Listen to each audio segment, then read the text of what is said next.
வணக்கம். இந்த வீடியோவில் நம்ம பார்க்க போகிறது டிஆர்பி எக்ஸாமில் கெமிஸ்ட்ரி சப்ஜெக்டில் கேட்கக்கூடிய கொஸ்டின் தான் நம்ம பார்த்துட்டு வரோம். கொஸ்டினை பாருங்கள். The magnetic momentum of an octahedral CO2 complex is 4 Bohr magneta. The electronic configuration of the complex is option A வந்து T2G5 EG2, T2G6 EG1 அப்படிங்கிறது பி. ஆப்ஷன் சி வந்து T2G3 EG4, ஆப்ஷன் டி வந்து T2G4 EG3. அதாவது question நல்லா படிங்க. CO2 காம்ப்ளெக்ஸோட magnetic moment வந்து 4 போர் மேக்னெட்டான்னு கொடுத்துருக்காங்க. அப்போ இந்த CO2 இருக்கிற அந்த காம்ப்ளெக்ஸில் CO2 இருக்கும்போது அதோட எலக்ட்ரானிக் கான்ஃபிகரேஷன் எப்படி இருக்கும்? இப்போ உங்களுக்கு இது நம்ம ரெண்டு விதமாக நம்ம வந்து ஆன்சர் பண்ணலாம். ஃபஸ்ட்டு எடுத்தோன்னே இந்த 4 போர் மேக்னெட்டிக் மொமெண்ட் வந்து கொடுத்துருக்காங்க. அப்போ எத்தனை அன்பேர்ட் எலக்ட்ரான் இருக்குது அப்படின்னு கண்டுபிடிச்சிட்டு அதுக்கு தகுந்த மாதிரி நம்ம ஈஸியாக இதை சால்வ் பண்ணலாம். இல்லாட்டினா டைரெக்டாக வந்து கோபால்ட் 2ஓட ஹை ஸ்பின் லோ ஸ்பினோட எலக்ட்ரானிக் கான்ஃபிகரேஷன் போட்டு பார்த்துட்டு அதில் எத்தனை அன்பேர்ட் எலக்ட்ரான் வருது அப்படிங்கிற மாதிரி நம்ம இதை சால்வ் பண்ணலாம். இப்போ கோபால்ட் காம்ப்ளெக்ஸ் வந்து அதோட அட்டாமிக் நம்பர் வந்து 27. ஸோ அதோட வேலன்ஸ் எலக்ட்ரான் வந்து 3d7 4s2 இருக்கும். நமக்கு வந்து கோபால்ட் 2+ கொடுத்துருக்காங்க. அப்போ 2 எலக்ட்ரான் வந்து வெளியில் போயிடும். ஸோ எஸ்ஏ ஆர்பிட்டல் போயிடும், 4s 0 ஆயிரும். இந்த கோபால்ட் 2+ வந்து இது வந்து மெட்டல் அயன் வந்து இந்த மெட்டல் அயன் வந்து இந்த கோபால்ட்டுங்கிற மெட்டல் அயன் வந்து காம்ப்ளெக்ஸ்க்குள்ளே இருக்கும் பொழுது அதோட ஆர்பிட்டால் எப்படி ஸ்பிளிட் ஆகும்னா உங்களுக்கு ஏற்கனவே சிஎஃப்டி தியரி படிச்சிருப்பீங்க.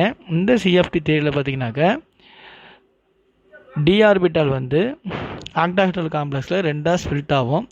அப்படி ஸ்பிளிட் ஆகும் பொழுது கீழே வந்து அந்த இன்ட்ராக்சியல் ஆர்பிட்டாலும் மேலே வந்து ஆக்சியல் ஆர்பிட்டால் இருக்கும். இந்த ஆக்சியல் ஆர்பிட்டால் தான் நம்ம என்ன சொல்லுவோம் அப்படின்னாக்க இஜி. இந்த இன்ட்ராக்சியல் ஆர்பிட்டால் வந்து T2Gன்னு சொல்லுவோம். இதில் வந்து நம்ம ஃபஸ்ட்டு எடுத்தோன்னே ஹை ஸ்பின் பார்ப்போம். இந்த ஹை ஸ்பின் எப்படி இருக்கும் அப்படின்னாக்க மொத்தம் எத்தனை D7. அப்போ இந்த D7 எலக்ட்ரான் எப்படி ஃபில் ஆகும்? ஹை ஸ்பின்னில் 1 2 3 4 5 6 7. அதுவே லோ ஸ்பின்னாக இருந்துச்சுனாக்க இந்த ஆர்பிட்டல் எப்படி ஃபில் ஆகும் பாருங்கள். கீழே வந்து T2G, மேலே வந்து EG. அப்போ லோ ஸ்பின்னில் வந்து நமக்கு என்னது D7 கான்ஃபிகரேஷன் 1 2 3 4 5 6 7. அது எப்படி இருக்கும்? இஜியில் 1 எலக்ட்ரானும் T2Gயில் 6 எலக்ட்ரான் இருக்கும். இப்போ அந்த போர் மேக்னெட்டாக கொடுத்துருக்காங்க 4 கொடுத்துருக்காங்க மேக்னெட்டிக் மொமெண்ட்டு. அப்போ மேக்னெட்டிக் மொமெண்ட்டில் இதில் எத்தனை இருக்குது? T2Gயில் இஜியில் 2 இருக்குது, T2Gயில் 5 இருக்குது. இதில் எத்தனை நம்ம இந்த போர் மேக்னெட்டானுக்கான அந்த மேக்னெட்டிக் மொமெண்டம் அதுக்கான ஈக்குவேஷன் என்ன? ரூட் ஆஃப்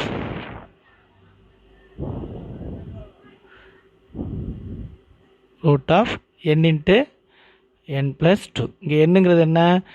என்னங்கிறது நம்பர் ஆஃப் அன்பேர்டு எலக்ட்ரான்ஸ் தான் அது என் வேல்யூ. இப்போ நீங்கள் ஹை ஸ்பின்னுக்கு பார்த்தீங்கன்னாக்க எத்தனை எண் இருக்குது, எத்தனை அன்பேர்டு இருக்குது? 1 2 3. அப்போ 3. ஸோ 3 + 2 அப்படி விட்டுனாக்கா 5 5 3 √15.